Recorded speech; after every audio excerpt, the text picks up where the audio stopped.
Olá! Hoje a gente vai mergulhar numa mensagem muito poderosa que vem de um texto chamado Ele Atenderá. Sabe, o título por si só já é uma promessa, né? Uma promessa de esperança.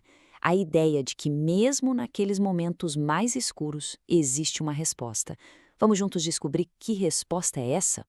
O texto já começa com uma frase que, nossa, mexe com a gente. Ela fala direto sobre uma experiência que todo mundo conhece: encarar uma dificuldade daquelas.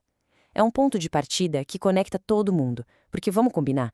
Quem nunca passou por um momento que parecia terrível, que a gente achou que não ia dar conta?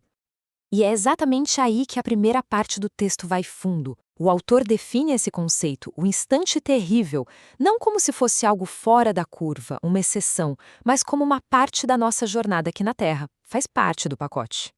Agora, o ponto-chave aqui é o seguinte: isso é para todo mundo. O texto deixa bem claro que esses desafios, esses topes de luta, são inevitáveis. Ninguém está imune, ninguém mesmo. É uma condição da vida que, de certa forma, nos coloca a todos no mesmo barco, na nossa vulnerabilidade. Mas como é que esses momentos aparecem na nossa vida? O texto então começa a descrever as várias formas, as várias caras que essa crise pode ter, mostrando como ela pode nos pegar de jeitos diferentes.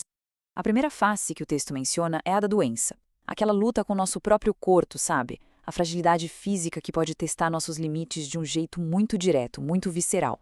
Em seguida, vem uma dor que, nossa, é uma das mais profundas que existem: a perda. A morte de alguém que a gente ama, que, como o texto diz, parece que rouba nosso sorriso e nossa energia por um tempo. A crise também pode vir de dentro, uma crise espiritual, daquelas que abalam a nossa fé, o sentido das coisas. Basicamente, ela vai aniquilando a esperança e deixa a gente meio perdido, à deriva. E por fim, aquela sensação de estar completamente sobrecarregado. Não é só um problema, é uma avalanche de provas encadeadas. Sabe quando os desafios vêm um em cima do outro e parece que até o ar nos falta? É isso. Bom, e aí, diante de um cenário desses, fica a grande pergunta, né? Qual é o caminho? O que fazer? Depois de descrever o problema de forma tão clara, o texto agora vira a página e começa a apontar para a solução, para a resposta. E olha que interessante. A primeira parte da resposta não está lá fora, está dentro da gente. O caminho começa cultivando ferramentas e virtudes internas para construir uma base de resiliência, para a gente aguentar o tranco. E o texto dá um roteiro prático para isso. Olha a lógica da coisa. Primeiro, a paciência, que é a base de tudo. Depois, a fé, que dá aquela força. Em seguida, a reflexão, para trazer clareza no meio do caos. E, por fim, a serenidade, para acalmar a tempestade interna. É um processo de construção de dentro para fora. O texto também identifica o nosso principal obstáculo interno, o desânimo. E a definição que ele dá é poética e muito, muito precisa: fruto envenenado da ilusão.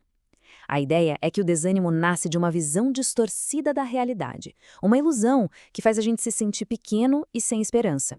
Mas se fortalecer por dentro é só o começo. A cura de verdade se completa quando a gente muda o foco, de nós mesmos para os outros. O texto, então, aponta para o caminho do serviço. E aqui a gente vê bem esse contraste.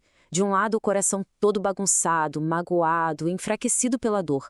Do outro, o remédio, direto e poderoso: servir. A ideia é que, quando a gente se concentra em aliviar a dor do outro, a gente começa a curar a nossa própria dor. Mas o que quer dizer servir na prática? O texto mostra que é um processo bem ativo. Começa com a empatia de tentar compreender. Leva a ação de auxiliar. É mantido pela intenção de abençoar, de desejar o bem. E o mais importante, se torna um jeito de viver. Servir sempre. Certo.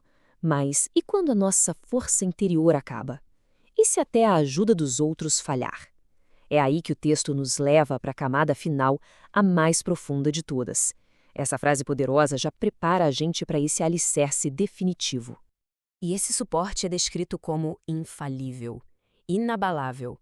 Algo que está presente mesmo quando tudo e todos parecem ter desaparecido do mapa. O texto o chama de a força do companheiro invisível.